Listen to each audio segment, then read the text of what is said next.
Okay, it's time to start. I'm calling the meeting to order. Would the clerk please close the roll?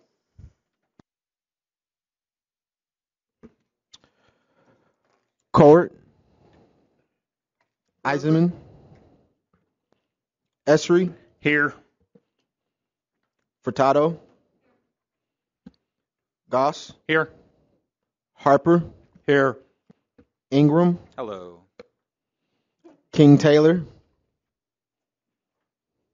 McGuire, Here. Patterson, Rector, Storr, Summers, Taylor, Here. Thorsland, Here. Tinsley, Present. Vachaspati, Here. Woken, Young, I'm back. Clemens, Here. Clifford, Rosales. Here.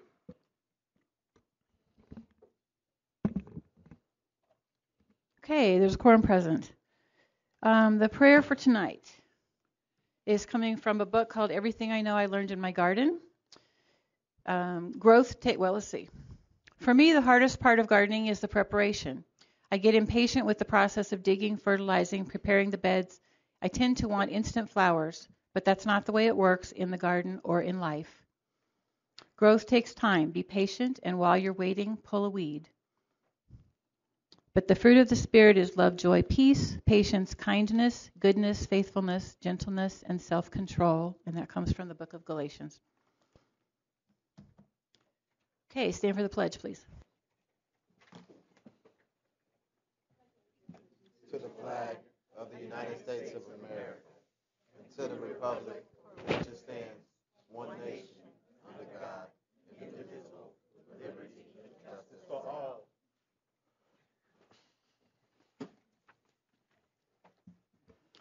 Okay, would the clerk please read the notice of the meeting? Notice is hereby given that a regular meeting of the County Board, Champaign County, Illinois, will convene on August 22nd, 2019, 6:30 p.m.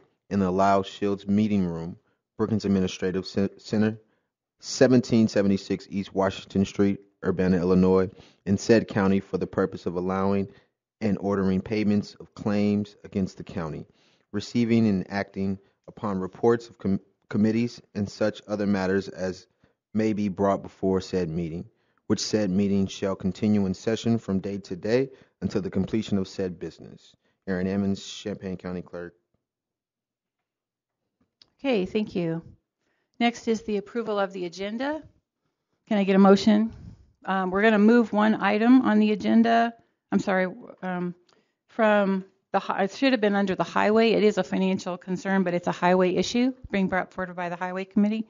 So item number 12.4 is moving to under highway, which will be 11C1. So with that correction, is there anything else? Mr. Storr? I'd like to remove item number 19 from the consent agenda. And that's on page... It's on your orange sheets? Yep. The orange sheets? Yes. So item 19? A19. Okay. Yes. So A19. we'll move that under the Policy and Personnel Committee meeting part. Thank you.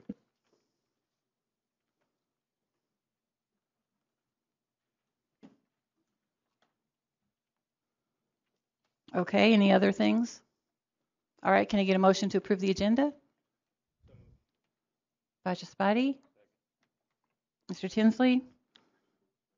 Yes? Where exactly did we move the item that you pulled off the consent agenda? We moved it under the Policy and Personnel. That's not a section. Well, it is a section. It's a section 12.2. Yeah.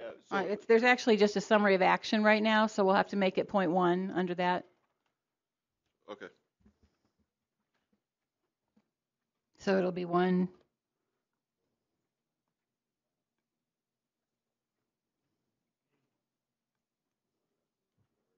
Yeah, there's not really an A. We're kind of sticking it in, so there's not a numbering. It's a, let's call it half of A, 1.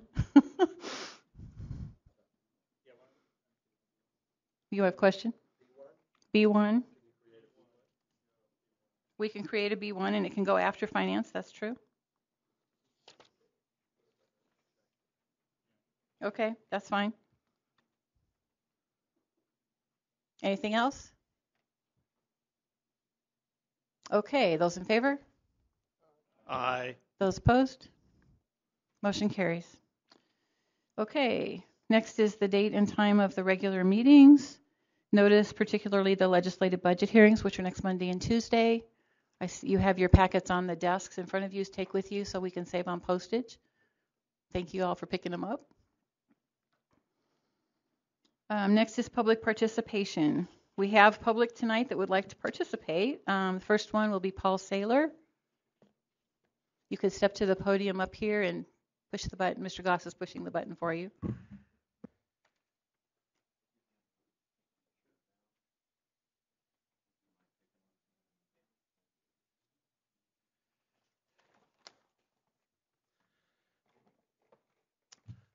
Good evening. I appreciate the opportunity to speak with you. I'm Paul Saylor. I live at 615 Crestview Drive in Champaign, Illinois. I've lived in the community for over 40 years. I'm a member of the Champaign County Board of Review. I'm a proud public servant, and I would like to be reappointed to the Board of Review. I have handouts for all of you, which include my notes here, plus Illinois Statutes 35 ILCS 200/Article 6 heading, Article 6 Board of Review, and cards that the Board of Review has received. A little about me. Prior to my Board of Review and real estate career, I worked in the heating and air conditioning industry and home repair. I've also served on boards of directors for 2 local nonprofit organizations. I've been an appraiser for over 20 years and a realtor for over 30 years. I've never had any complaints or actions against either license. My training and expertise are vital to the Board of Review. Over the years, I've had the opportunity to participate in many continuing education courses, such as ethics, fair housing, fair lending, predatory lending, construction techniques, working with international clients, discrimination and harassment in the workplace, among many other topics. I've also taken courses in real estate transactions, advanced real estate transactions, and solar design. When the idea of community outreach was mentioned that not enough people knew about the Board of Review, I composed an outreach presentation with input from the other Board of Review members and the Supervisor of Assessments. I consulted with the state's attorney also. Since then, I accepted Cunningham Township Assessor Wayne Williams' invitation to join him to give my presentation for a neighborhood association. I've spoken at a large real estate office meeting to get the information right to the participants in the real estate business. And I've spoken at 3 of the tax town halls that have been sponsored by the Champaign County Clerk, Aaron Ammons. There's apparently been a lot of misinformation and confusion regarding the Board of Review. At the last Champaign County Board meeting that I attended in May of 2019, I heard some incorrect statements that I would like to discuss. One person stated that he'd heard from a township assessor that the Board of Review failed or refused to relay information to him regarding a hospital hearing. As the secretary of the Board of Review, requests for information go to me. I made and delivered a number of digital audio files to the Cunningham Township Assessor where the hospitals are located for every hearing that was requested and where the Township Assessor had not attended the hearings. All requests for information were complied with. That comment may have been in reference to a PTAB hearing regarding a housing complex for the elderly. PTAB hearings are conducted by the Illinois Department of Revenue. Any request for information for those hearings would be directed to the Illinois Department of Revenue. The Board of Review participates in PTAB hearings, as do township assessors. The duties and responsibilities of the Board of Review are established by the Illinois Department of Revenue. Each year, the Champaign County Board of Review establishes and publishes its rules, within the requirements of the Department of Revenue. We consult with the state's attorney's office for guidance and compliance. The Board of Review position is a full-time position. I repeat, the Board of Review position is a full-time position. I believe the misinformation is an accident. The Board of Review is an 80% time position. The county work schedule is 37 and a half hours. 80% of that is 30 hours, and that is full-time by federal standards and by all standards. We qualify for limited benefits. We don't get vacation, but we do participate in the retirement program, and we have access to health insurance. 30 hours is full-time. I do know that some of the previous Board of Review members did treat the position as a part-time position with irregular and sporadic hours based on information that I have heard from others. The compensation for the Board of Review equals approximately $25 per hour. That amount to me doesn't seem out of line for a trained, certified, experienced professional. I've spoken with members of a couple of the nearby county boards which do far less than we do, meet a few hours one day a week, and my time's about up.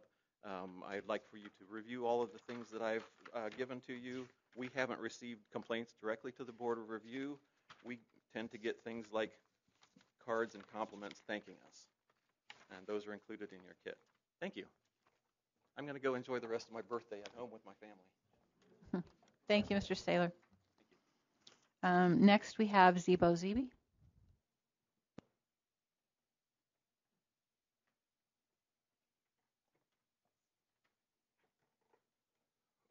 All right, my name is Zebo Zeeby. I'm the current chairperson of the Board of Review, along with Paul Saylor.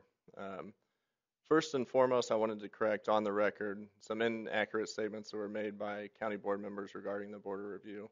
To be honest, it's been quite disappointing to listen to some statements made in a public meeting which disparage our department, especially when some have been, at the very least, inaccurate. And today I also want to offer I am more than willing to come back, as well as I imagine any other Board of Review member, to discuss any issues in greater detail if that's something that's desired. First, I'll kind of reiterate a couple of comments that were made during the May 23rd meeting that Paul already referenced. As far as lack of notifications to township assessors regarding appeals and hearings, I believe that to be false. Township assessors are notified all appeals through their mailbox at the Supervisor of Assessment's office. All copies of appeals are placed in their mailbox, and periodically the township assessors will come by and pick up those appeals or send one of their employees to pick them up. In regards to hearings, they are also notified of the hearings. The hearing that I remember being mentioned was in regards to OSF. That statement was a lack of notification about a hearing regarding OSF. That statement was just inaccurate. Everyone was notified regarding the hearing in plenty of time. There's also a few statements regarding the lower level of services that we've provided in this past year. There's a statement about very part-time position, we're compensated too much. I don't feel like there's enough time for me to address those all here today, but I believe those all to be at the very least misleading and also inaccurate. In regards to the services we provide, I believe, if anything, over the past year we've provided more. We've tried to provide more resources for taxpayers where they can go for information that we are seeking, as well as public outreach programs coordinated with the county clerk, the treasurer, and as well as the Supervisor of Assessment's office. We've increased those. We also had a state and local resource fair at the Champaign County Champaign Library that we attended and held a booth at. I know today is regarding compensation, and in regards to compensation, I feel like that's a very much secondary matter to me. I think it's prudent of you to review compensation. However, I feel like it's the financially wise thing to do. However, to single out a single department, especially after hearing some statements that I've made without any input from our department or further discussion, I feel like is personally unjustified. And finally, and probably most important to me, I just wanted to publicly support Paul Saylor's reappointment. May 23rd, he applied for reappointment. Paul is well qualified. As he mentioned, he has over 30 years of real estate experience. He was not reappointed at that meeting. It wasn't due to his qualifications or lack thereof. He's well qualified. It wasn't due to his job performance. He was not reappointed. There was no other applicants. I'm not sure why he was not reappointed.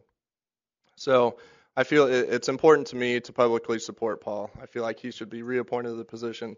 He's done a fantastic job at holding the position, and he is very, very well qualified. In fact, as he mentioned, I think you have in the packet that he gave, he's actually received thank you cards from taxpayers because he goes in depth. He doesn't just take the appeal and have them go on their way.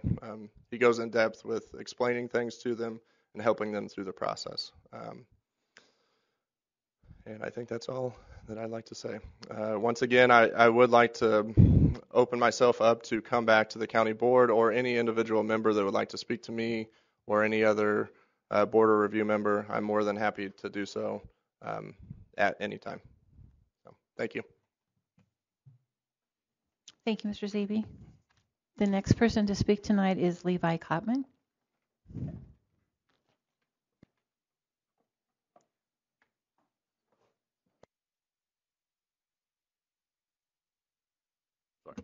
Thank you. Levi Copeman. I'm the assistant village manager at the Village of Savoy. I'm here, and I'll be quick. I wanted to talk, though, about one of the things on your agenda tonight is to act as a fiscal agent for upgrading our sirens here in Champaign, Urbana, and Savoy. I'll let John Dwyer go into detail on it later of why these things are beneficial. We fully support the idea, but I guess more importantly, I want to make sure you know that things like these are things that a village like us really can't afford to do on our own. We very much appreciate the fact that you guys take on responsibilities of coordinating between all the communities in this county to make sure things like this can happen, because without you all making decisions like this, we really had an option to go after it. So just want to thank you for that. And like I said, I'll let John get in details later, but thank you guys for your time. Okay, thank you. Is there anybody else from the public that would wish to speak to the board? I'll close this public participation, and we can move on now to the consent agenda. Can the executive get a motion for the consent agenda? I'm sorry, I didn't hear who that was. Mr. Goss? Mr. Esri? Any discussion? Pardon? Chris took number 19 off, yes. Okay. Okay, will the clerk please call the roll?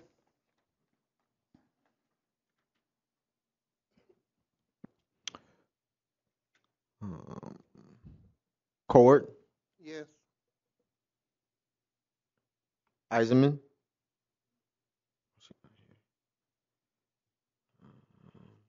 Esri, Yes. Furtado, Yes. Goss, Yes. Harper, Yes. Ingram, Yes. McGuire, Yes. Patterson, Yes. Rector, Yes. Storr, Yes. Taylor, Yes. Thorsland, Yes. Tinsley, Yes. Fascispati, Yes. Young, Yes. Clemens, Yes. Clifford, Yes. Rosales. Yes. Motion carries. Does any board member have any communication this evening? Mr. Rector. Yes, thank you, Darlene. I have the privilege of being the County Board Liaison to the Veterans Assistance Commission, and Brad Gould chairs that. And anyway, he sent me an email this week and a really nice picture, but the American Legion Riders Post 568 gave the Veterans Assistance Commission a check for $7,500, so I just wanted people to know that. Thank you. Thank you. Mr. Young? Thank you. Just want to highlight, I'm a big fan of the UCCI, which stands for United County Council of Illinois. University of Illinois Extension Leadership Academy will be having another training Saturday, September 7th. It will be all day from 8 a.m. to 4 p.m., but you have to register in advance to participate. But I think it's really good and educational.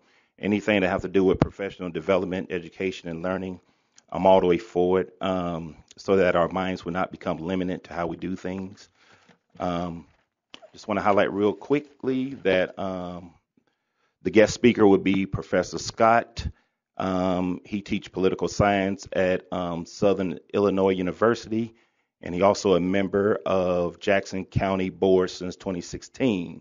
Certain topics that he's going to be talking about, which is the Open Meeting Act, conflict of interest, separating personality from professional responsibility, and my favorite here is system fairness. How do we deal with systems that claim to be fair but resist change? So I'm just strongly encouraging people to eventually, next roundabout, to go to these workshops training, especially when they're local and they're free. So that's it. That's the announcement. Okay, Mr. Rosales. I have an observation and an acknowledgement. Observation is that I would like to thank all public officials that are attending this meeting here today. I see them all in the back and over here by the public as well. Thank you for participating and coming out and joining us. And second of all, to piggyback on what Charles Young was indicating, the United Counties Council of Illinois is also sponsoring a registration for a trip to the Congressional Delegation meeting in Washington, D.C. August 23rd is the final day for registration. I'm going to pass out this sheet. Actually, this event will take place September 17th through September 19th in Washington, D.C. There will be a reimbursement of $2,500 for those board members that would like to attend. It's usually out of pocket first, and then I believe you submit your receipts and air travel and hotel accommodations to me or to the county exec, which for reimbursement through UCCI. Those are all my comments. Any other communication? Pranjal? Yeah, I want to single out one of our elected officials. I want to congratulate Sheriff Harmon on receiving the 40 Under 40 award for Champaign. So congratulations.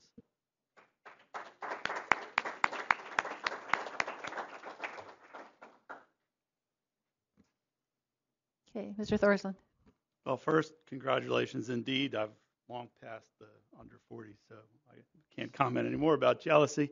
I want to mention last night was the last tax town hall. There's been a lot of talk about taxes in the past few months and the late bills and the late disbursements.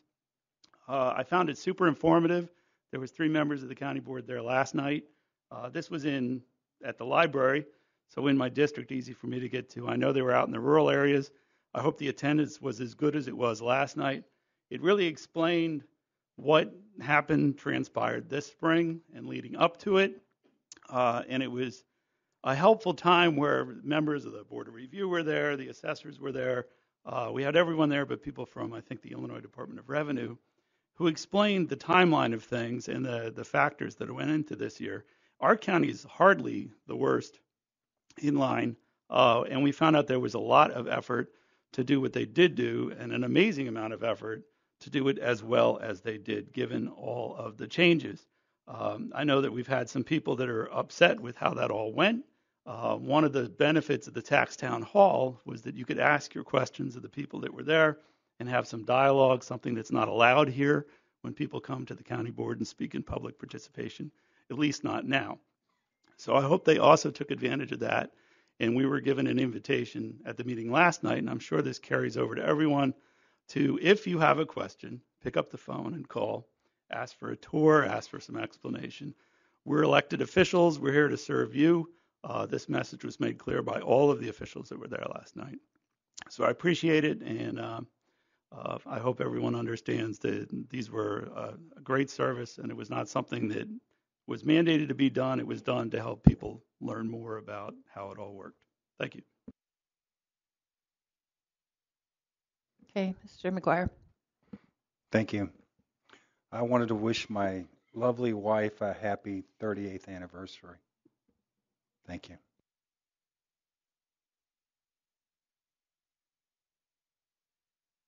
Mr. Ingram. Just a quick report as well. I serve as the liaison to the Visit Champaign County CVB, the Tourism Board, and you'll find everybody at your station today.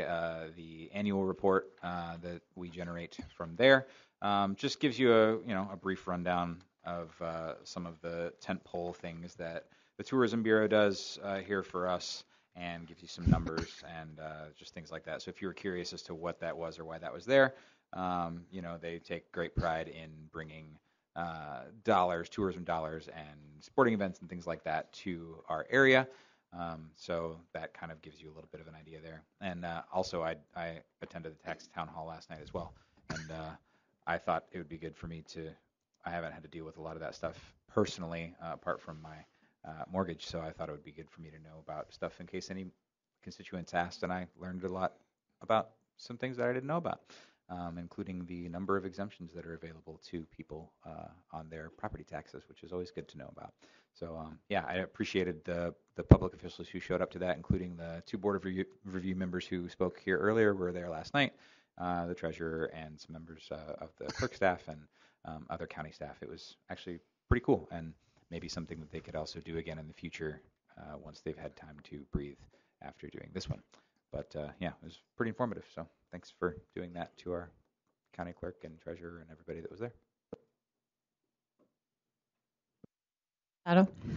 Since we're kudosing around, I wanted to just take a minute to recognize when we get these budget books that we're going to be talking about next Monday and Tuesday, we get these nice, beautiful books. And the amount of work and time and effort and late nights that go into them, I think sometimes gets hidden by how, straightforward and simple they are. But congratulations to the staff who I know, especially in this year when there was a lot of transition and a lot of new people and roles, this was a monumental task. So congratulations getting us this far. We really appreciate it from the board and look forward to having a really good dialogue about what you've presented. But thank you to Tammy and everybody who worked on this.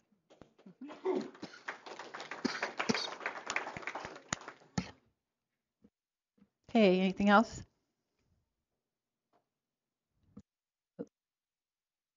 We can move on now to approval of minutes. Mr. Rosales? Mr. Vajaspati? Okay, this is to approve the minutes for July 18th, 2019. Any discussion? Seeing none, those in favor? Aye. Those opposed? Motion carries. Okay, next are the standing committees. Mostly we have summaries of action this time. So the summary of action from facilities is accepted and placed on file. The summary of action for environment and land use is accepted and placed on file. The Highway Transportation Committee summary of action is accepted and placed on file. And then we moved the item about highway up under that. So would the highway chair read the committee recommendation? Okay, I'm asking Mr. Blue to come up and sit in case they have any questions.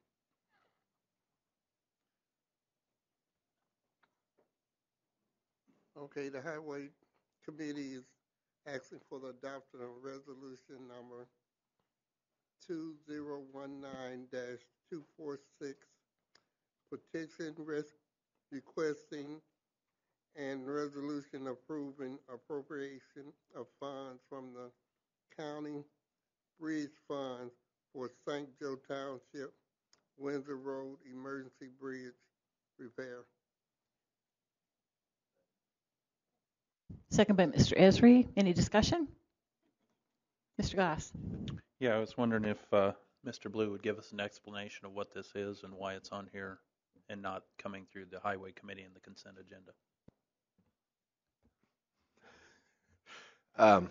Jim could. No, I don't think there's any controversy about it, but so typically anything over $30,000 we have to bid. And the estimate of this bridge repair is around $75,000.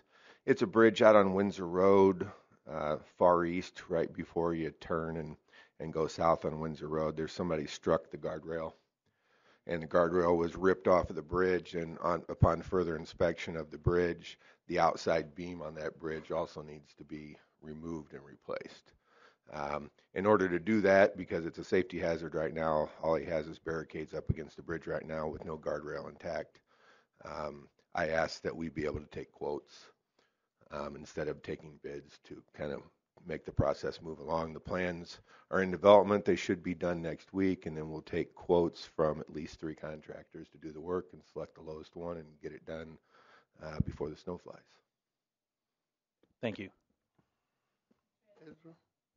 Yes, thank you. Just some comments. This is down the road from my house, maybe a mile or just a little over a mile. I don't know if many of you drive Windsor based on where you live, but that road is busy. And this bridge, I mean, yeah, there's barricades up there. Probably myself or my mom or my dad cross that bridge probably at least once a day. And it needs to be fixed and done right. So that's all I have to say. But it needs to be done. It's in bad shape with the guardrail the way it is now.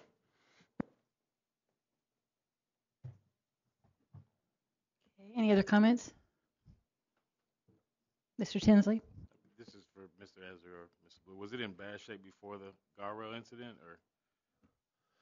The bridge itself is probably 40 years old, and it's actually got some older guardrail on it that's not really within specifications anymore. So the outside beam wasn't doing real well, but after it got struck and the bridge rail got ripped off of it, now there's a definite need to replace that outside beam. The rest of the bridge looks great. So we're actually going to replace the guardrail on all 4 corners. We're not just going to replace the one corner where it was torn up because the guardrail that's currently on there is out of specification. So it's a 50-50 project. St. Joe Township will pay 50% of the cost, and the county will pay 50% out of our county bridge funds. Mr. Storr?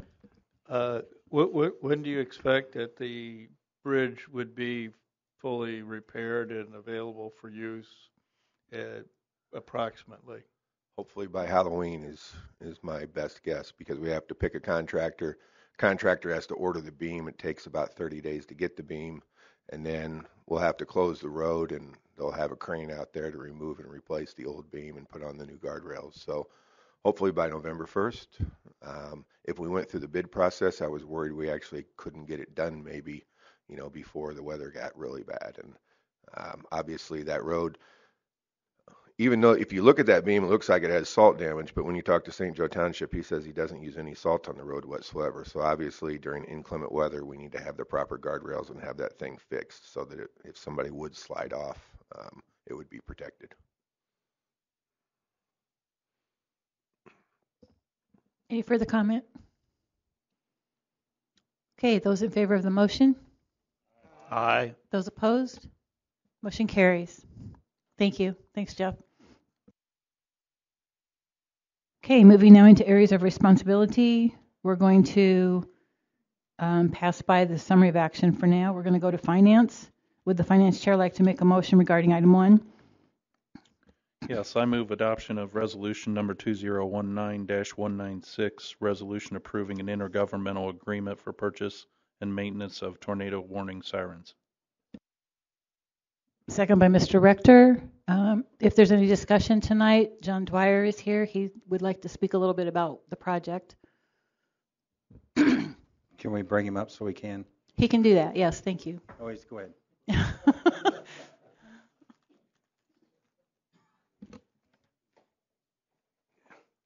Good evening. Thank you for your time. I'll just bring some things to light and explain this. This has been a year-long process. It started last year when the sirens weren't sounded for the Southwest Champaign, when we did have a tornado warning box that hit that side of the town. So the question was, could we automate our sirens to go off when the Weather Service issues a polygon? So we started this back about a year ago to investigate what all needs to be done. So right now, the way the system stands is that all the sirens in the city of Champaign, Urbana, U of I, and Savoy are tied together. When one goes off, they all go off.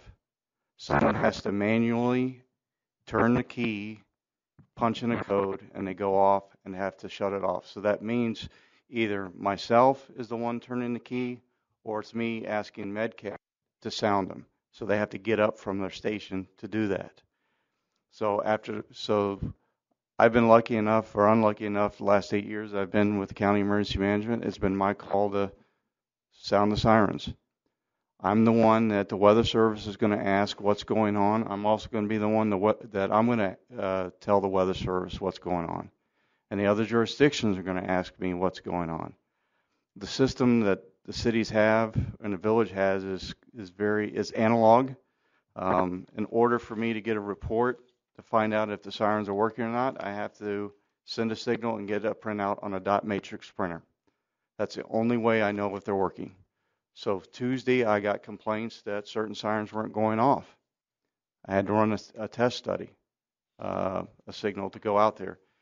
By tying all these sirens together with this new system, we'll go from analog to digital, and every day a signal will be sent to every siren, all 39 sirens in this municipal area, and a status report will be generated. If there's a problem,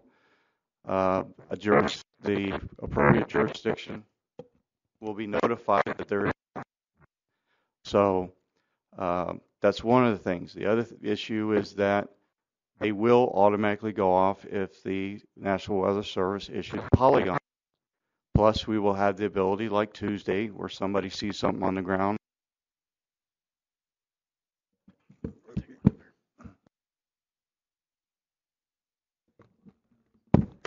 Thank you.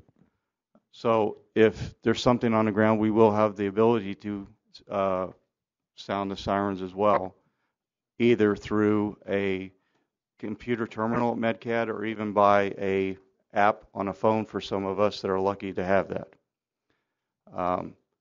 So the county's being asked to be the fiscal agent for just the head-end stuff, the encoders, the programming of this. The other jurisdictions have already signed off to have their sirens upgraded from analog to digital. They're taking care of those bills, but they needed one physical agent to be the fiduciary of this upgrade.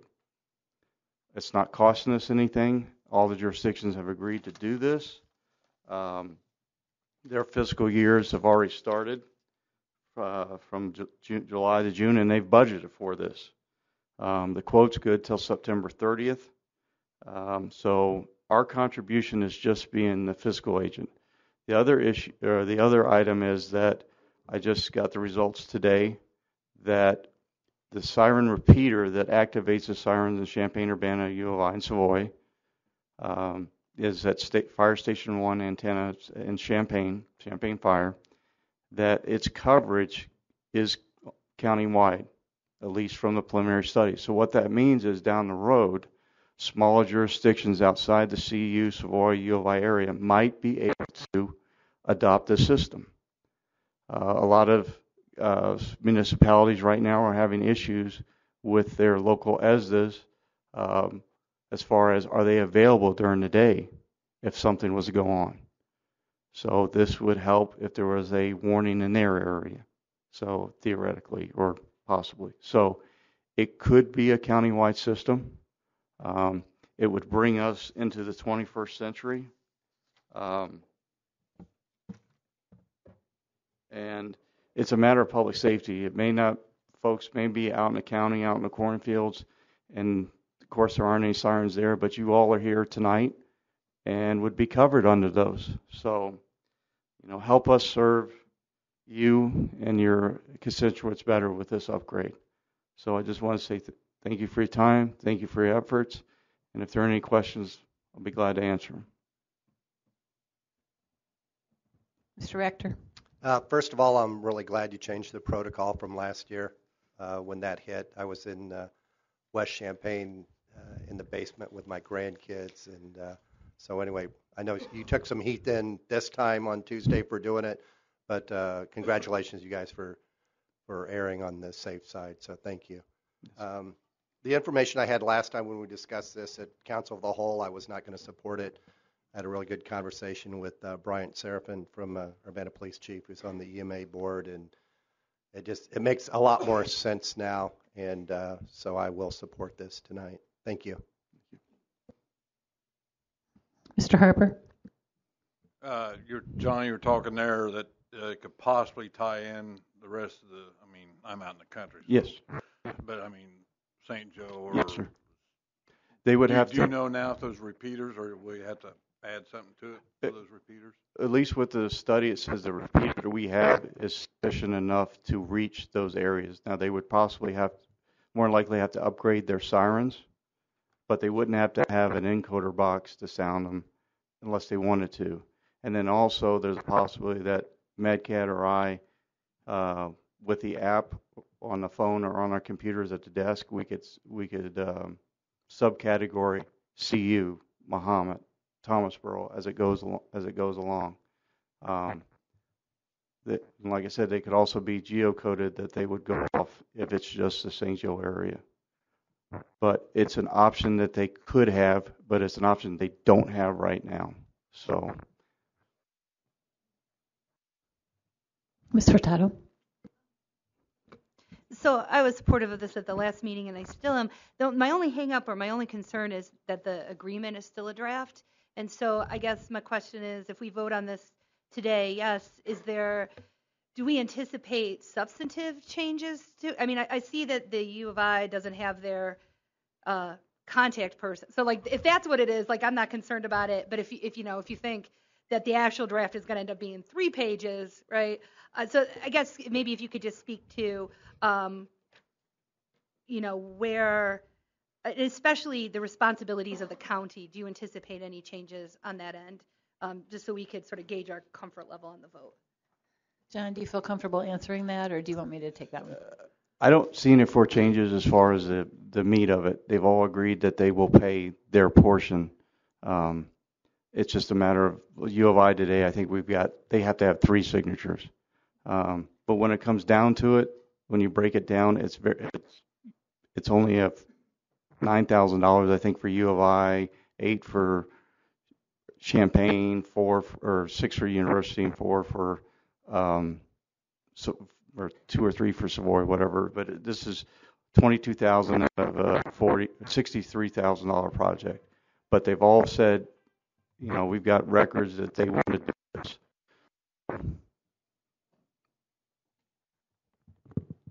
It's a matter of all the attorneys signing off on it, basically. Yeah. We've got 2 so far, so we still have 2 to go. Mm-hmm. Mr. McGuire? Thank you. I appreciate coming and explaining it to us more. I think that it has helped a lot. Even with the storm the other morning, I think with the automation and the improvement, there was a siren and understanding how the response will happen. It's an improvement in the system. The last storm again in the middle of Champaign with the students coming onto campus, I think it's just important to improve the system. Thank you. Mr. Esri? Yes, thank you. Thank you, John, for coming and giving us this information. It does help clarify some of what's gone on. At the last meeting, I wasn't for this. I still have my reservations. Part of it is the fact that it's still a draft, and it seems like it's kind of being rushed on us to get it passed through. But based on the information I've seen, I know it is saving money. It's not saving money from us, but directly the county. It's saving money, the idea, from taxpayers in the county. I don't like the idea that we are taking on that little bit of extra work. There is work. There is a cost to the county in the terms of the accounting of the money and everything. I know it's minimal, but so it's not entirely free, but it's not costing us actual money, other than a little bit of time, you could say, and aggravation maybe a little bit. A lot. Yeah. But based on what I've heard and seen and everything, I can support this. It's not still. I do have some reservations, but it's not like this is. As everybody knows, it's not the worst thing in the world if this happens. This all in all is a good thing, and the idea too that if it could eventually, should outer communities want to join in and let their sirens update their sirens and be part of this as well, that sounds like a good idea. Thank you. Mr. Patterson. I know that some of the discussion about voting on it before it was more than a draft was that there's a discount involved. And if I'm correct, you said the discount is through September 30th? September 1st. Okay. Sorry.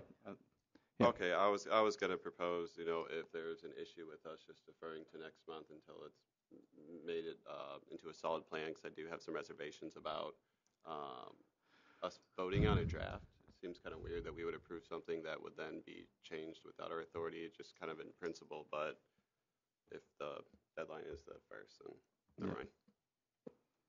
And Maybe I can just clarify. So things that were approved as intergovernmental agreements from the county when they went through the county administrator required to be in final form for the county board to approve them.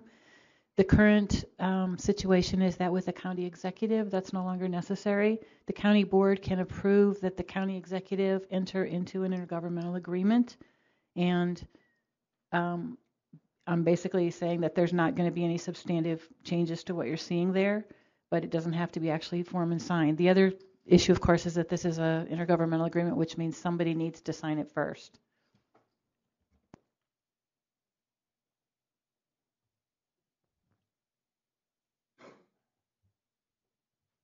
Any other discussion? Are we ready to vote? Okay. Those in favor? Those opposed? Okay, motion carries. Thank you. Would the finance chair like to make a motion regarding item number 2? I move that we request the appropriations to receive and expend revenue for a shared siren system for budget amendment 19-00041 from Fund 080 General Corporate to Department 012 Tornado Sirens. The increased appropriations are $22,686. Increased revenue is $22,686. The reason to create a budget to act as the fiscal agent for the purpose of upgrading sirens systems owned by partnering governmental jurisdictions. This does require 15 votes and a roll call. Second by Mr. Ingram. Any discussion? Okay, seeing none, would the clerk call the roll, please?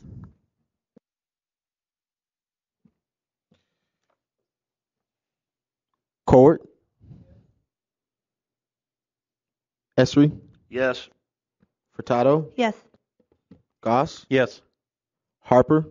Yes. Ingram? Yes. McGuire? Yes. Patterson? Rector? Yes. Storr? Yes. Taylor? Yes. Thorsland? Yes. Tinsley? Yes. Fatchespati? Yes. Young? Yes. Clemens? Yes. Clifford? Yes. Rosales? Yes. Motion carries. Thank you. Would the finance chair like to make a motion regarding item number 3? I move adoption of resolution number 2019-230, request approval of recommendation for FY 2020 salary administration and benefits contribution plan for non-bargaining employees. Second by Mr. Rosales. Any discussion? Mr. Fatchespati. I would like to move the following amendment. I move to amend the resolution by adding "except for Board of Review members" to the first bullet point in each set of to the by adding except for Board of Review members to the first bullet point in the resolved section. So that first bullet point would read a 3.1% across the board wage increase effective January 2020, except for Board of Review members.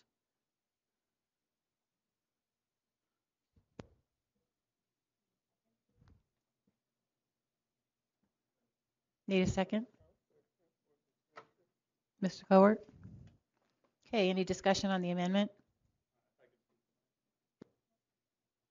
Yeah, this is basically based on the salary data that Mr. Summers, who's not here, provided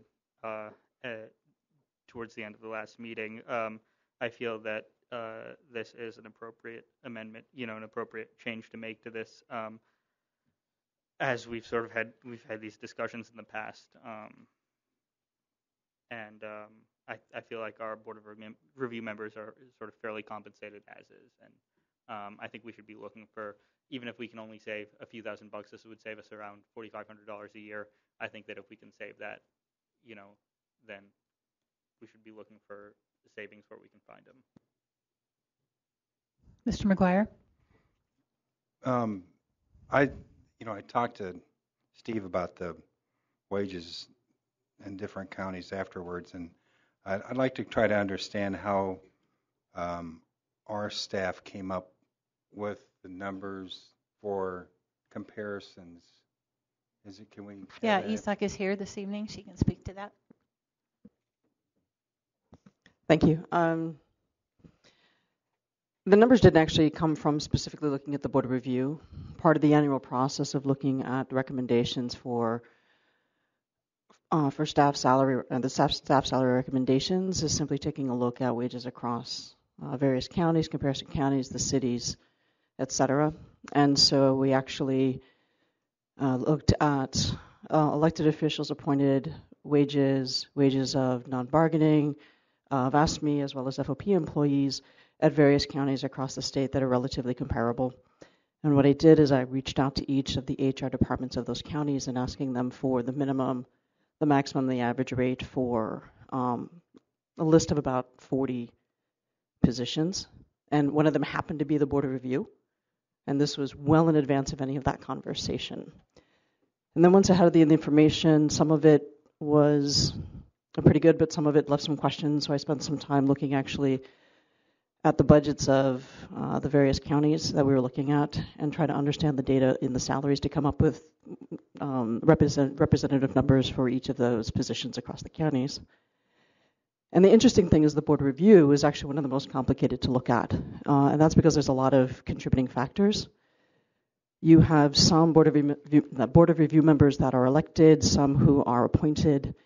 Some are based purely on stipend. Some have a stipend as well as compensation, additional compensation based on performance. Some are full-time, some are part-time, some are mostly overflow. Some of them are county-wide. Some of them are based on township structures, not to mention turnovers in the system. There's one county in particular that has 13 members on the Board of Review for that county. 2 of them make about $3,500. 3 of them make in the area of 3,500. 3 of them make in the area of 62,000, and one of them makes 99,000. So when you're looking at Board of Review numbers, they are wildly all over the place. But since the ones who did come back with specific numbers gave me an average, I just simply took an average just to see if our average was an outlier, and it's simply not. And so it wasn't a comprehensive look at what is the Board of Review, because that kind of research would actually be a pretty intensive look at Board of Review, because you'd have to take a look at all of those individual comparisons and variances across the counties and understand then what the number for each county represents. And so even trying to take a surface look at a comparison of the Board of Review numbers it's actually one of the hardest numbers to look at in terms of our pay. So it's truly, it is an aggregate number, but it's really just simply based on the averages for that county, because it's simply part of a process of when you're looking at the averages of wages of various positions across the county, how do we compare? So when the conversation first came up and Darlene was asking if we had any information, I said, well, I have averages. And I just went and I formatted it and gave it to her. So there was no additional work There's no agenda. It's just literally part of this bigger process of seeing the averages across counties across the state of Illinois and just seeing how we compare. And when we take a look at how we compare, it's certainly, we have quite a few outliers at both extremes, but the Board of Review just simply isn't one of them. So those are just, it's literally just part of a bigger process. We happen to have those numbers. Any other discussion?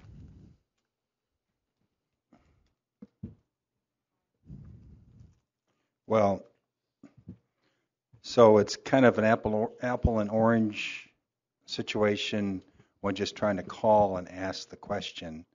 So I guess I can see why when he made the phone calls without an in-depth discussion comparing wages more directly, I could see why there's different information. So we don't necessarily, as I understand it, I'm not sure that I've heard a good reason to treat this staff differently than other people. And some of them have long years of service to the county, have done a very good job. We want people that are experienced, and we don't want to treat them differently. We don't want to lose them. It takes a lot of experience and knowledge to do this position. I don't understand why we want to pay them less than everybody else or to treat them so much differently.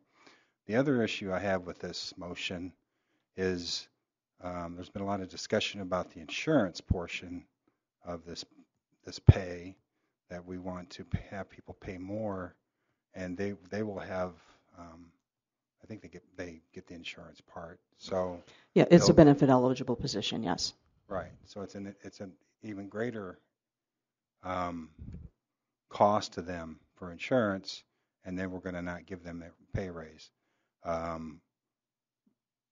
There's been a lot of discussion about trying to keep good staff at the county, that we're losing them to Urbana and Champaign, and now we're treating employees that have done nothing wrong, they're doing a good job, disparately. Thank you. Mr. Harper? Well, Jim basically said a lot of what I wanted to say, because I had a lot of questions. I did a lot of looking, reading, asking. I talked to Steve last week or whatever it was. I don't think we should be singling out one group. I'm going to hit on what Jim just said. We're asking all employees to take a higher percentage of our health insurance cost, and I just don't think it's fair to single out one group to say they're not getting this raise and or benefits are going to get hit with a benefit increase. In looking at all this, I wouldn't be qualified to do it. I mean, it takes a lot of knowledge to know what those guys are doing after studying it a little bit. And if you don't have any experience in real estate or appraisal stuff like that, you could have somebody messed up in a heartbeat.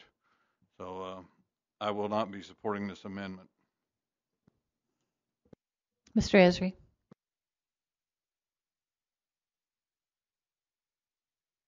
Yes, thank you. I too will not be supporting this. Tying in with what Isak and Jim and Stan said, if I'm understanding Isak right in part, I can understand how she got her numbers. I can see how Mr. Summers got his numbers. But where are the comparisons for like how many cases they handle, how many hours are available for each county, everything, all those other numbers that you would have to take into account to truly compare. We don't have those that I know of. So at this point in time, to single out this one department and say, we don't think they deserve a raise when everybody else gets one, I don't see it. It's not been shown to me that this is appropriate. So I will not be supporting this amendment. Ms. Furtado? So I want to speak to sort of both of the issues. The first is the data that we were provided. I appreciate the sort of nuance that you described. I don't feel as if the chart that we were provided indicates, I mean, it's a fairly, I mean, it says average 48,052 of the other counties, but just even a cursory look at those, as Steve did, and as I did some of the work on it, that isn't the average. So I get that there's a lot that goes into it, but it just simply, I still push back on the idea that the idea as it was presented in this chart, I don't think actually reflects. And so if it is this kind of thing where it's more nuanced and there's a lot that goes into it, in some way, shape, or form, that has to be reflected in the data that's provided to the board to make the decision, right? And that wasn't. So I wanted to make that point. I'm torn with this. I think that I've brought this up at finance meetings. I think, and I recognize that we're somewhat in a new moment, and that this is something that's going forward. I think I will, with hesitancy, vote against this amendment. But I do think we as a county need to seriously look at how we treat and how we think about raises. I know I keep saying this, but the raises in conjunction with a lot of things. And it's not to single out this department or to say that they're not doing a good job, but they're not full-time, right? They're 30 hours. That's what we're paying them for. If it is full-time, then we have to have that conversation. But I do think that it's not outside of the scope of something that is okay to talk about is, why are we treating them differently? Well, maybe they're different, right? Like they're well compensated for a not full-time job and they get benefits in IMRF. So it's different. It is fundamentally different than some of the other categories of employment that we have. That's not reflective of who's in the job or if they're doing a good job. I appreciate the thank you notes and everything that we got, but I think that we as a county, I think we often treat our employee raises with a broad brush in ways that do not allow for some more substantive conversations around individual categories of employment, or to allow for conversations about the bottom of the wage scale versus the top of the wage scale. I think that maybe what this is perhaps a somewhat awkward attempt to start that conversation. So I appreciate the amendment. I've been on the fence about this quite a bit. I probably vote against the amendment, but with the idea that I'm not against the spirit of that this conversation, not just for this group, but this kind of conversation needs to be happening more in the county. Mr. Ingram?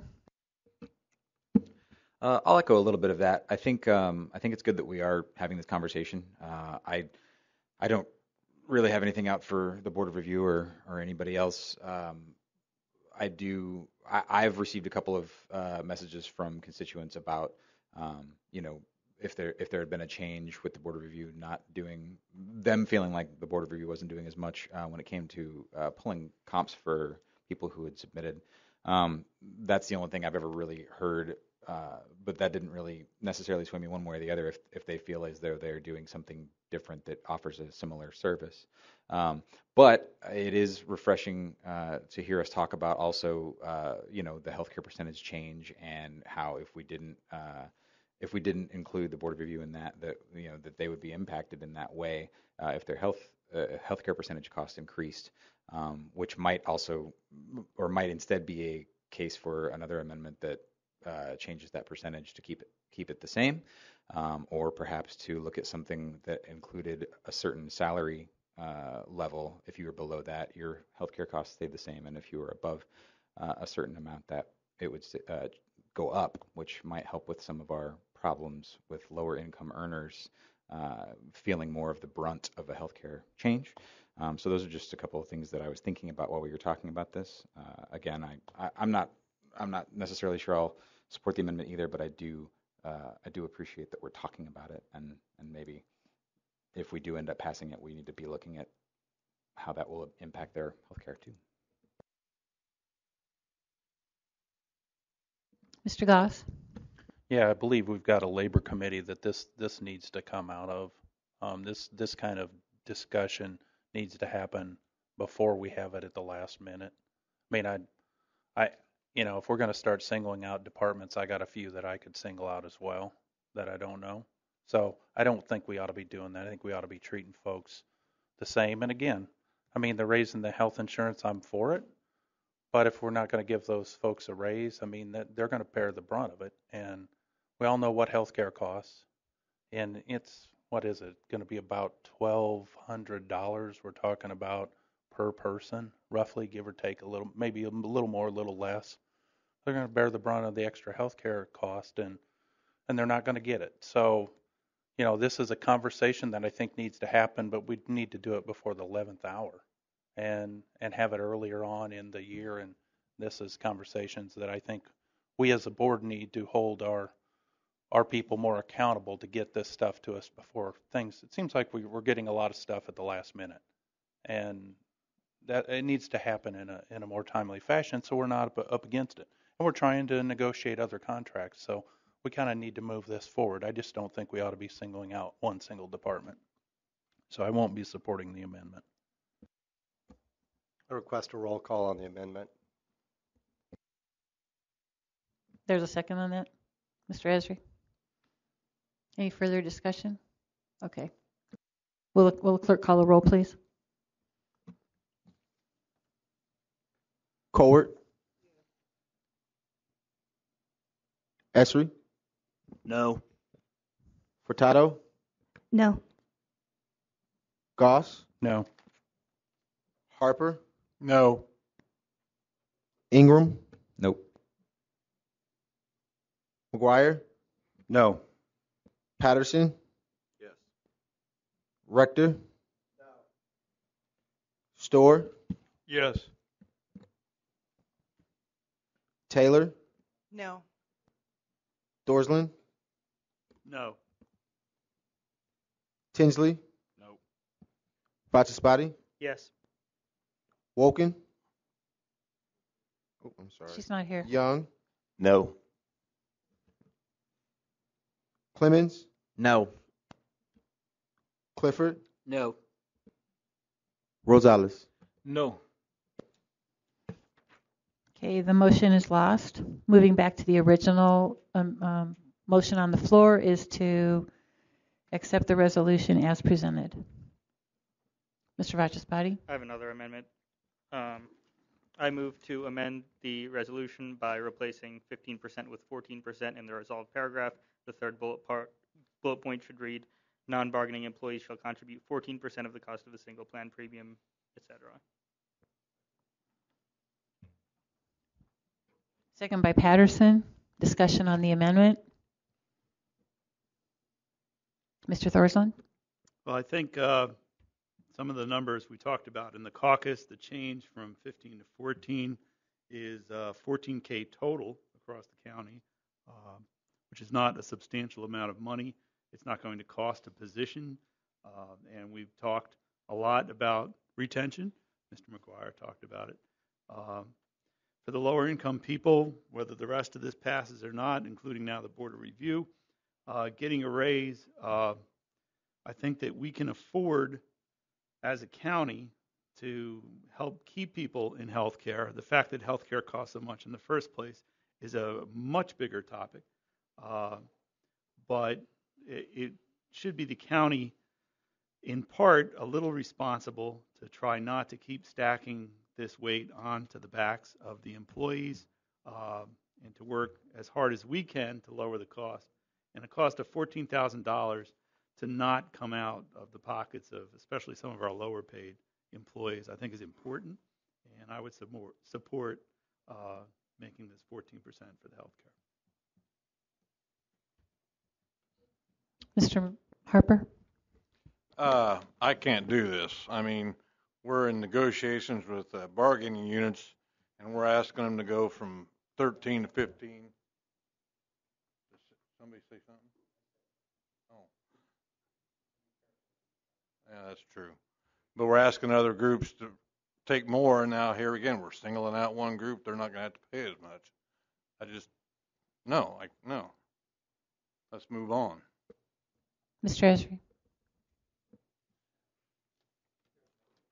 So earlier, when we were talking about the board, of review. We're talking about saving $6,000 or some dollars by not including them, and now all of a sudden we want to spend more money on health care. So it's $14,000. Granted, in the big scheme of things, neither are a huge amount compared to the total county budget, but we're worried that we might have spent 6,000 some more here, and then all of a sudden we're going to say we're willing to spend 14,000 some here. Well, which is it? Are we going to worry about the pennies or not? And I can't equate those two arguments.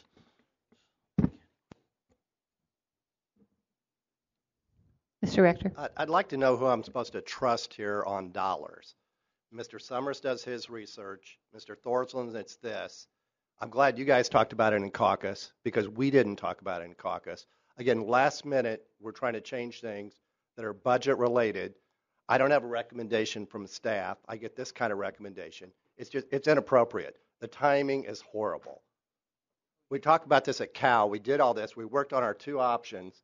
We agreed on it in Cal, and then you guys want to change it here. I don't have a recommendation from Tammy Ogden. Is it 14,000? Is it 140,000? It's ridiculous. Do you want Tammy to speak to the impact?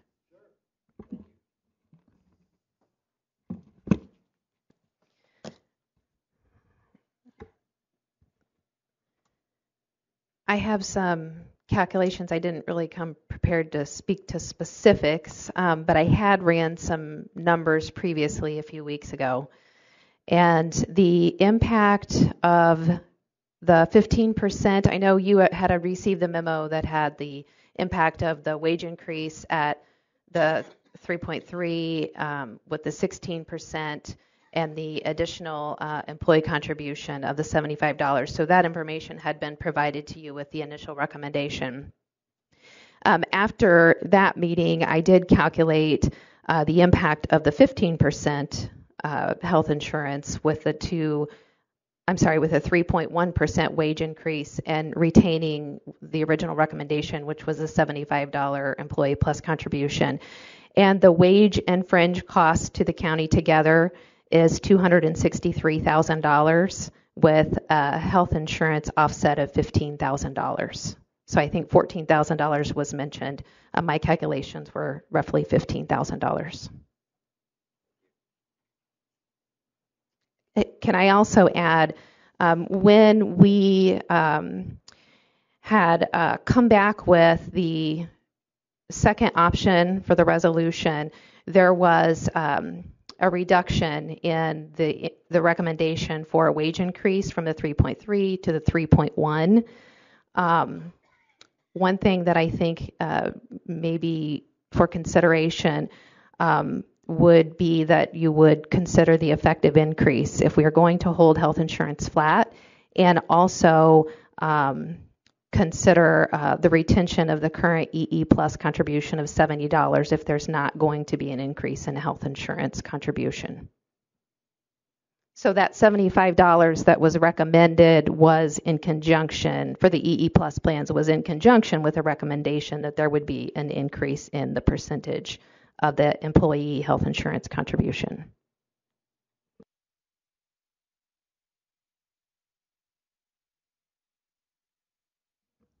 Mr. Bachusbody. So just to be clear, the current employee plus contribution is $70? Correct. Can I offer a friendly, I don't know, I think you can't amend an amendment, but I can withdraw that amendment and offer the same amendment, but also with 75 replaced with 70? I'd be willing to do that. Kyle did. Kyle, is that okay? Yeah. Okay.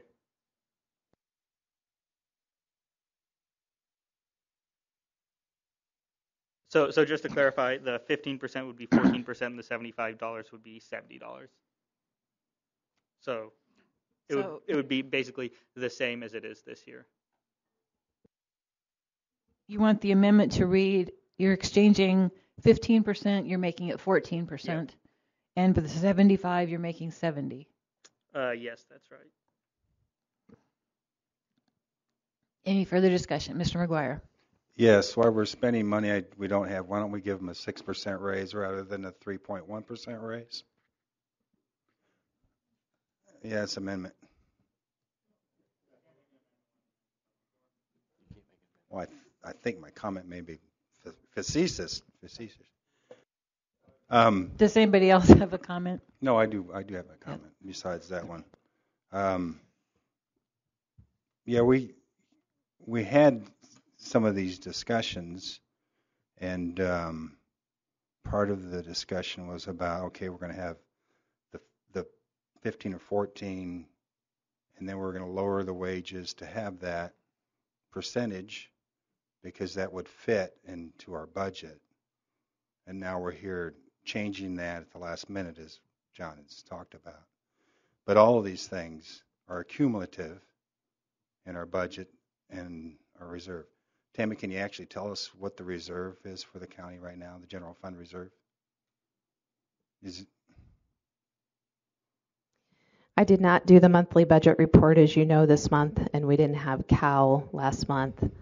But we are below our 12.5% required minimum by our financial policies. And there are other contracts that have already been negotiated that have increased the employee percentage for insurance. So now we're trying to create a situation where other employees are paying more for insurance. These employees are paying, we want to pay them less. I understand that. We're again setting up a difference between employees, but all these costs are cumulative, and we don't have the money. We don't even really understand how much money we have, and you want to pass this one, and this will not be the end of what you want to do as far as giving away money we don't have, or we even know if we have. So, no, I won't be supporting this. And I hope at some point the rest of you understand that you're going to collapse this budget for this county. There is going to be a building issue or something like that that'll cost $750,000, and you're going to be looking for money while you're trying to give it away because you can't see the fact we're pretty close to broke. Keep it up. Mr. Patterson. We were talking about compensation for our employees. To suggest that this spending is giving money away, I think is very offensive to the staff that works hard every day to provide services to this county. And you of all people. Mr. Esri. Yes, thank you. Healthcare is one of those things that we, to a degree, in the county can't control what it costs us. I mean, yeah, we can go out and shop it, but to a certain degree, if it goes up, it's 5% 1 year or something. That's the lowest we can find, and that's what it's going to do away with it all. We're stuck with it. So the idea that to ask the employees to give a little bit more towards their health care when those out in the private sector pay their own way largely, healthcare could eat this county up if we got hit hard enough with an increase. So the idea of asking them to contribute just a little bit more towards their own healthcare plan is not objective to me, or I can't object to that. It's fine. I don't see that that's a real big issue. We aren't asking them to jump from 14% to 20% or 25% or something like that. We're going 1%.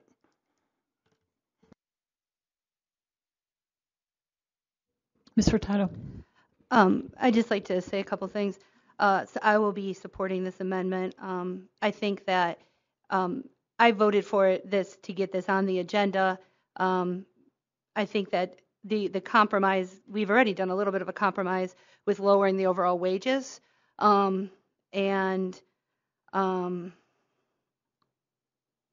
Just a few things. We're not competing, by and large, with the private sector. We're competing with other public sector. And we're losing. We're losing staff, right? And we're losing. And so, we have to think about that. I made when we talked about this a couple months ago, I talked a little bit about how I think it's important to think about the health of the employees, but also the health of the county. And right now, I mean, we're losing staff.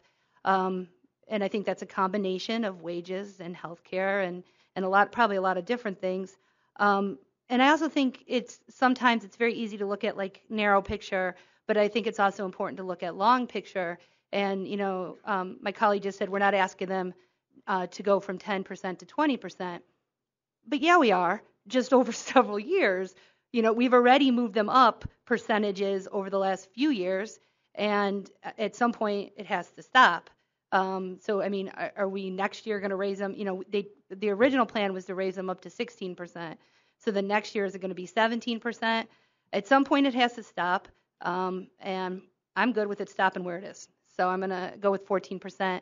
And, we had heard a lot of different conversation about buildings collapsing and the apocalypse. This is the difference in the two proposals is $15,000. The difference, it was $29,000 was what staff recommended. So this is half of it, right? And I could live with that. I mean, that's what the dollar amount difference is for this proposal. Anything else is just hyperbole.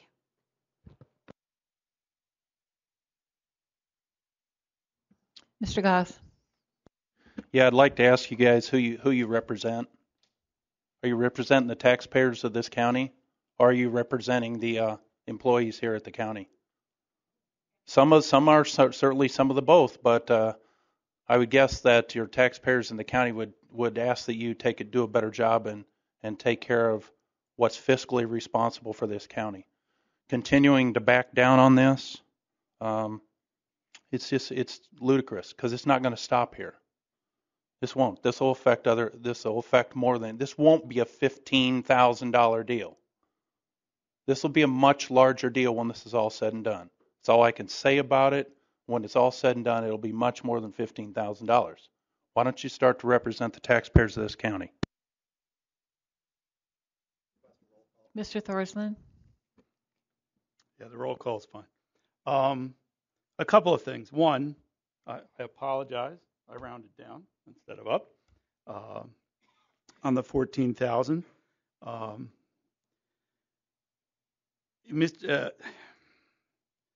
We're talking about compensating employees who do work for the county.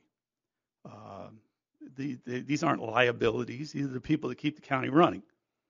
And we are, as Stephanie has mentioned, incrementally charging them a little bit more for the pleasure of doing work for the county, which includes all the taxpayers, most of which who work here are taxpayers. Yeah, I'm going to say what they say philosophically all the time, a rising tide lifts all boats. People who make low income get $1 extra in their pocket, spend it in the community. And every dollar we take out to send to wherever it is our healthcare money goes isn't being spent here. We're not doing great harm to the county by paying our employees as well as we can. And I understand that it's a budget issue all around. There's other decisions that have been made over the course of time to let buildings fall apart. Often, when this board was Republican run and went the cheap way out, that cost us now when the Dems were in the majority. So those damn Dems did it again. And if I hear one more time how tough it is in the private sector, I've worked for the university for a long time. And before that, I worked for the Department of Energy. And if we have such damn cushy jobs, then come and get one. But to be vilified because you work for the county or because you work for the university, we don't get paid as well, maybe. We didn't make a choice to charge the private sector more for health insurance. That's the fault of people who continually sit and decide that taxes are bad. Taxes are terrible, horrible taxes. And then they wonder why we don't have enough money. Maybe P-TEL's the problem why we don't have the money to pay our employees well. Maybe P-TEL, which was not the idea of people who tried to do a better job for the citizens all around. But before I go too far on that tangent, I just want to say that this is not a lot of money. This will make a big difference to the employees. There's been a lot of shaking back and forth. I support the 14%, lowering that $5 on the 5 to 70.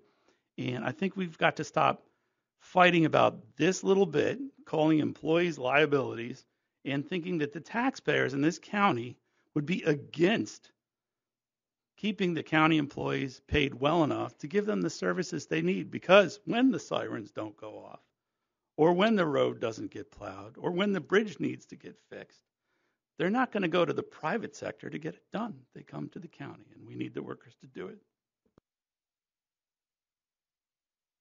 Mr. Esri. Yes, thank you. If everyone had government jobs, where would the money come from to run the government? If you think that government employees don't pay taxes, that somehow only private sector employees pay taxes. Mr. Thorslin, you don't have the floor. Yeah, well, that's Ms. crap. Furtado. I take my duties as deputy finance chair pretty seriously, and I actually find it pretty deeply offensive when somebody says that I don't think about the fiscal responsibility of the county, or that somehow I'm not representing all the taxpayers. I can't control health care for the entire county, right? But I could say, y'all elected me, and health care is important.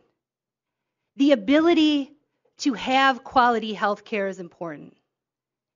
I can't control what everybody else does, but for these 118 people, I can.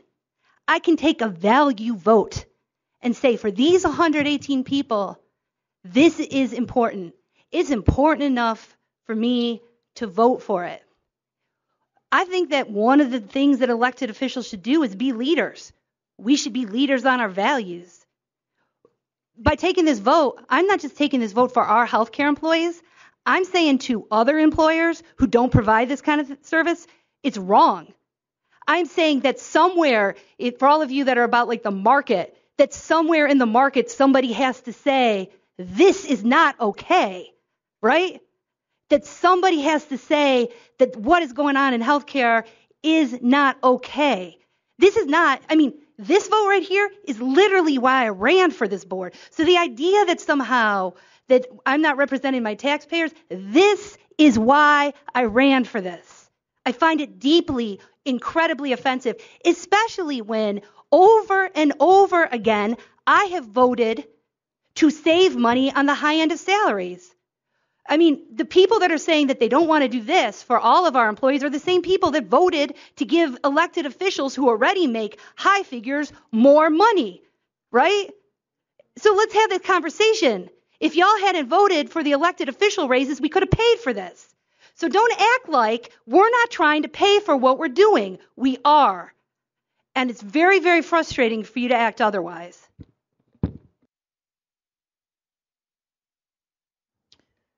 Mr. McGuire. Thank you. I understand all of it. I worked for the university. I've worked there 20 years. I was union president for 12 of those years. And you sit there and spend the money, and the whole thing with the nursing home, all those things. The issue is you keep spending it until it's gone, and you don't come up with ways to pay for the things you spend the money on. And then we don't have health care. And then people lose their jobs. That's the issue. You can't figure out that the money is going to run out. A long distance runner's got to be able to make the distance. It's the same thing with a budget. That's what the argument we're trying to make here. You always figure out a way to spend it. You got to figure out how to way to keep enough to pay for what you're buying. Mr. Goss. And you're not doing it this way. I call the question. Okay, roll call vote, please. Okay, Ms. Furtado seconded. Roll call vote. Cord? Esri? No. Furtado? Yes. Goss? Harper? No. Ingram? Yes. McGuire? No. Patterson? Yes. Rector? No. Store, Yes. Taylor, Yes. Thorsland, Yes. Tinsley, Yes. Vachaspati, Woken. Oh, She's not calling her here. name, I'm sorry. Young, Yes. Clemens, No. Clifford, No. Rosales. Yes. Motion carries for the amendment. Now we go back again to the original resolution with the amendment. Mr. Goss. I'd like to offer up an amendment. I'd like to change the salary to 3.25% across the board increase, and I'd like to change the health insurance cost to 16% of the single plan, bump up the cost to the county for the dependent coverage to $75. Who seconded that? Mr. McGuire. Any discussion? Roll call vote, please. I'm sorry. Could you just say the numbers again? Yeah, it's 3.25% across the board increase, and a 16% on the health care insurance, and I would kick up the county's contribution on the dependent coverage to $75.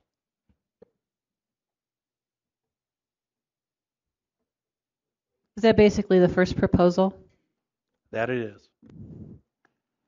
That's the proposal recommended by the county executive originally, so it's on your sheet that way. And we have a second by Mr. McGuire, and now it's open for discussion.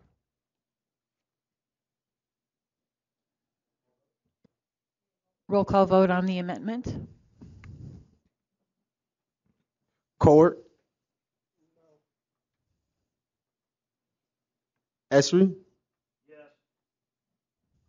Furtado, No. Goss, Yes. Harper, Yes. Ingram, Nope. McGuire, Yes. Patterson, No. Rector, Store, No. Summers, He's not here. Taylor, No. Thorsland, No. Tinsley, No. Vachaspati, No. Young, No. Clemens, Yes. Clifford, Yes. Rosales. No. The motion is lost. We go back to the original proposal, which is adoption of the memo as presented. With the amendment. Okay.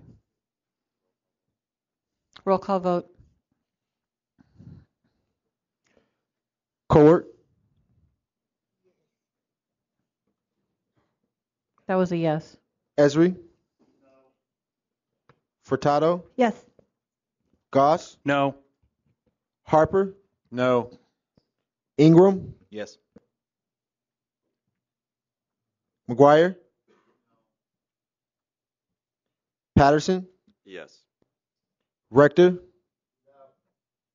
Store, Yes. Taylor, Yes. Thorsland, Yes. Tinsley, Yes. Vachaspati, Yes. Young, Yes. Clemens, No. Clifford, No. Rosales. Motion carries. Okay, we are now to the motion for the item pulled off of the consent agenda. So the first thing is we will place on file the summary from the policy committee. And Mr. Young, would you like to make a motion for number A19?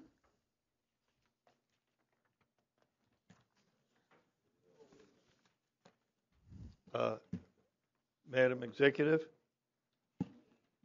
We pulled that off the, remember we moved it, so, pardon? Oh, The consent agenda item that we pulled off right, on number 19. right. I move adoption resolution number 2019-228, request approval of the creation of new document clerk position to be added to the ASME General Bargaining Unit in grade range C, and with the creation of the new position, that one clerk position be eliminated from the ASME No, General. that's not it. That's not it? Is that, I'm sorry. Yeah, Oh, I it- thought you, no, I I'm pulled rolling. off. What were you, which one? 19. Okay, I'm sorry. I know I'm right. sorry. Go ahead. I'm rolling. I I'm circled rolling. the wrong place. Sorry, I circled the That's wrong okay. one. It's all right. So eliminate from the ASME General Bargaining Unit. Okay, is there a second? Second by Mr. Pasapati. Discussion? Just real quick, I apologize. I know that we had this on consent. Could somebody walk me through? I just want to make sure that I understand it. That's just the honest reason why I pulled this off. Are we downgrading a classification within the bargaining unit? I just want to make sure. I reread the memo from last meeting 3 times. And honestly, I probably should have asked the question at the last meeting, because after I read it 3 times, I'm not entirely sure I understood it, and I apologize. I had read it beforehand and thought I understood it. In the intervening week, I have less confidence in my understanding. So I just want to make sure I understand it. Sure. And unfortunately, Mark's not here, I imagine because he didn't know that would come off the consent agenda. But no, it's not downgrading a current position. There's actually 3 clerk positions in that office. One of them historically hasn't actually done the work according to the job description. And so it has been vacant since April because that position, as it's written, actually doesn't meet the needs of the office. And so it's sort of a question of fill it with somebody who's actually doing different work, which is not appropriate for an AFSCME position, or actually change the position so that the position description matches the work that needs to be done for the office. So it's actually a position that has a lower level of responsibilities and a smaller scope of duties than the current clerk position.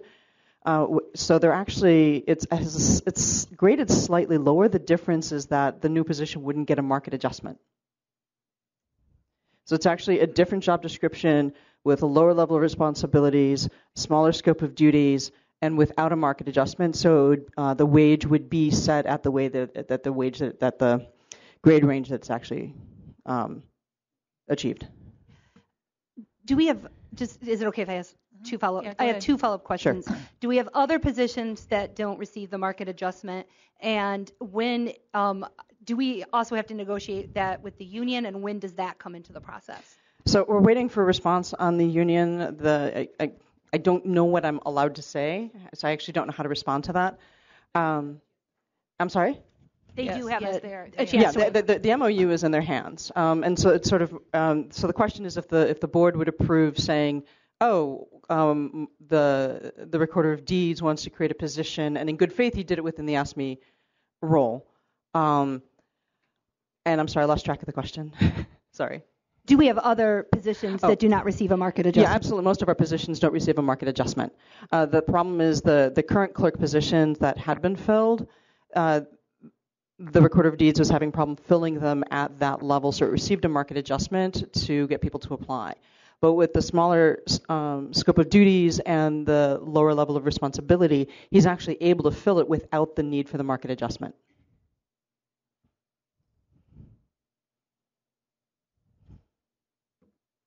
Any further discussion?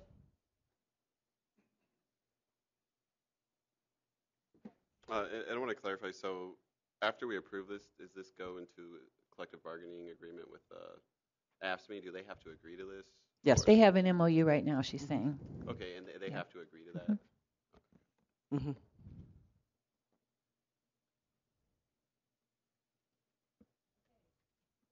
Those in favor? Those opposed?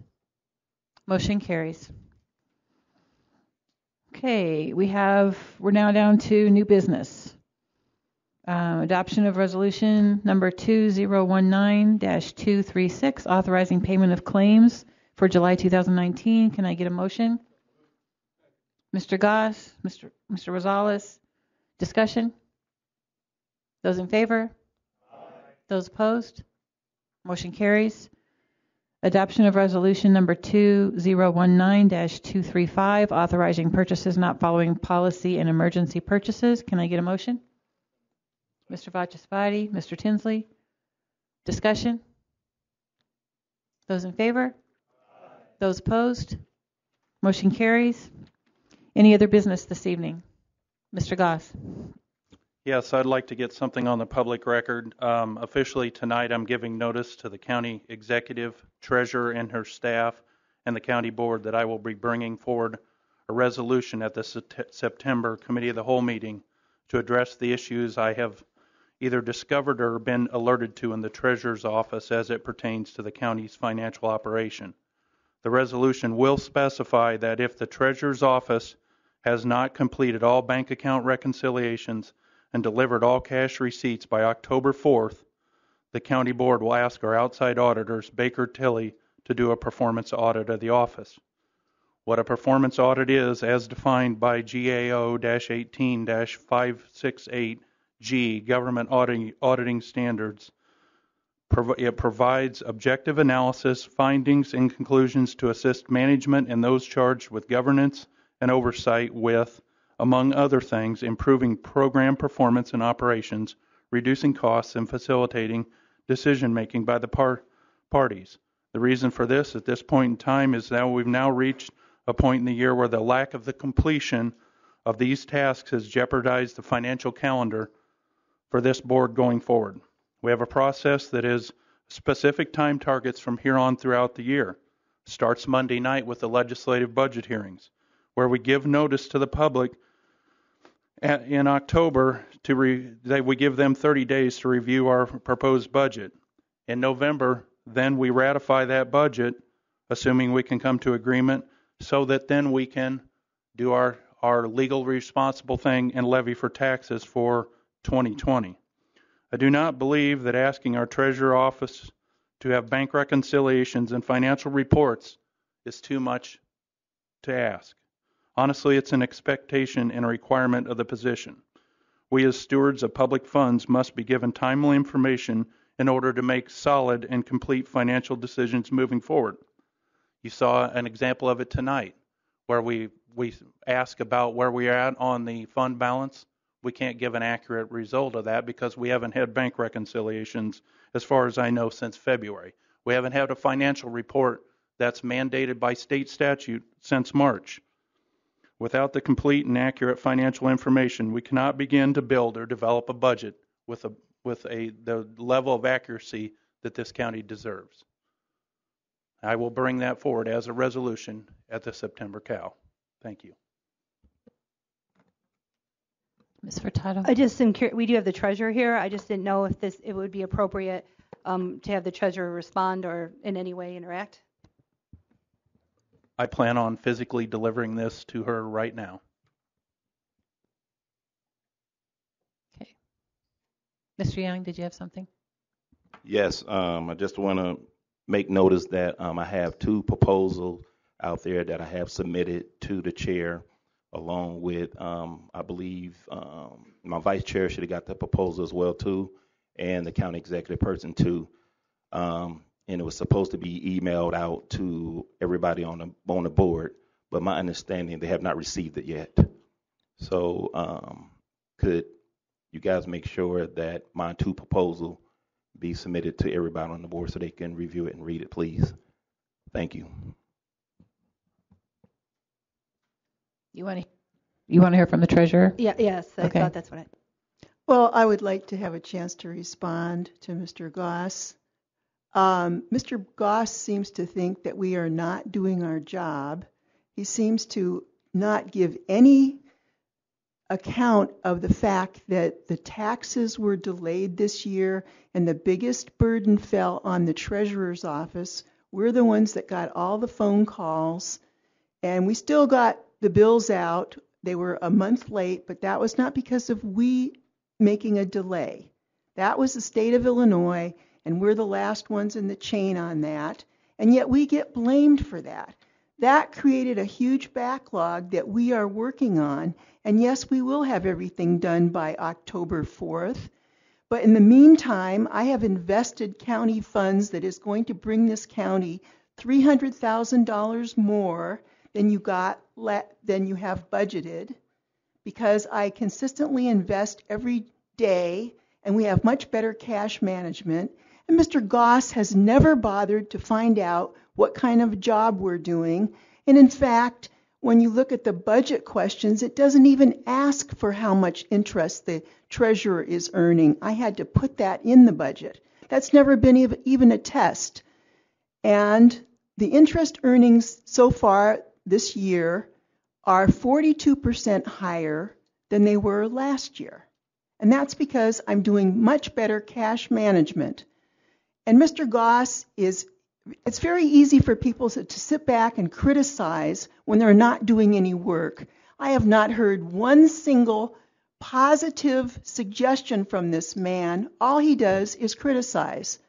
And when my budget comes up, I will show you the money that we have brought, and you need money, and I'm doing a good job. And that's why the voters elected me, because I have a very long record of saving taxpayers' money and saving on health insurance. The city of Urbana probably did better than any employer in the United States on holding the cost of health insurance. We actually lowered our cost 10%. We did not shift anything more to the employees. We are doing much better than the county, and I've tried to get the same consultant that helped us to help the county, and you people have refused. You're not interested in doing anything better, yet you complain that you don't have any money. And the city of Urbana, you're in the city of Urbana. We have a government that has done real work and done things better and balanced their budget and not shifted costs to the employees. And you don't want to change anything because Mr. Goss is convinced that somehow I'm doing a bad job and he thinks he's doing a bad job. I think he's got it backwards. Thank you. Yeah, I'd like to go ahead and publicly notice what I've discovered. In a search through for a question, there was funds that were not deposited, checks that were old, and there were envelopes of unvaulted cash. Now, I don't know what you guys think about that, but as financial controls, that should never happen. So when that's brought to me from a source inside of the county, we can't have that. That's a public trust issue. Therefore, when we don't have bank reconciliations are to be sure that there aren't items of fraud, to be sure things are being reported. I'm only complaining, and I have been complaining, because we don't have our state-mandated financial reports. I don't think a $36 million budget, our last financial report should be in March. I think we ought to, I don't know what you guys think about making reconciliations, but I believe that should take a priority because that's how things happen. I'm not suggesting things happen, but we don't know that if we don't get bank reconciliations done. That's what I'm suggesting. I wouldn't bring this forward. I could complain about the financial reports, but we run a $36 million budget, not counting, well, that's our budget. That doesn't count RPC. I don't think it's too much to ask for the state-mandated financial reports. I really don't. I don't think that's too much to ask for this board. I think the taxpayers of this county deserve to know where their money is. We had a treasurer that ran on transparency. I'm big on transparency. Let's get the stuff on the website so that we've got it. That's all I'm asking.